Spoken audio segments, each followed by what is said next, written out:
What's up mga kapatid? Sipag na asawa ko. Mga luto siya ng chicken joy.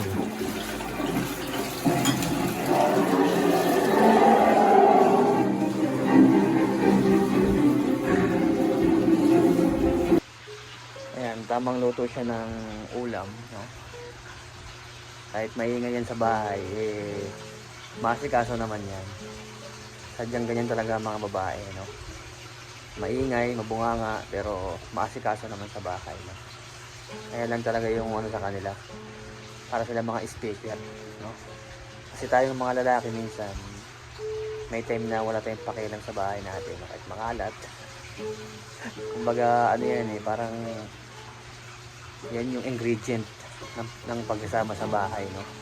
Hindi parehas na okay yung mag-asawa, kaya palaging may ingay sa bahay.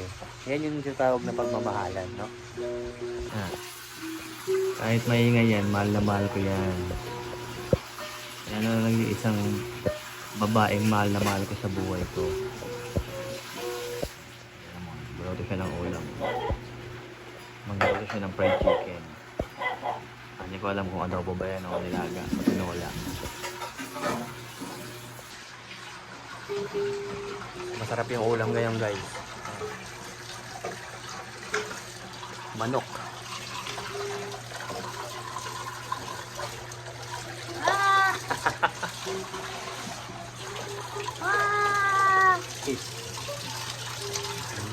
Love you. So ayun guys, kung di pa kayo nakasubscribe sa aking YouTube channel, don't forget to like and subscribe para lagi kayong updated kapag meron tayong bagong i-upload. So yun lang, God bless everyone.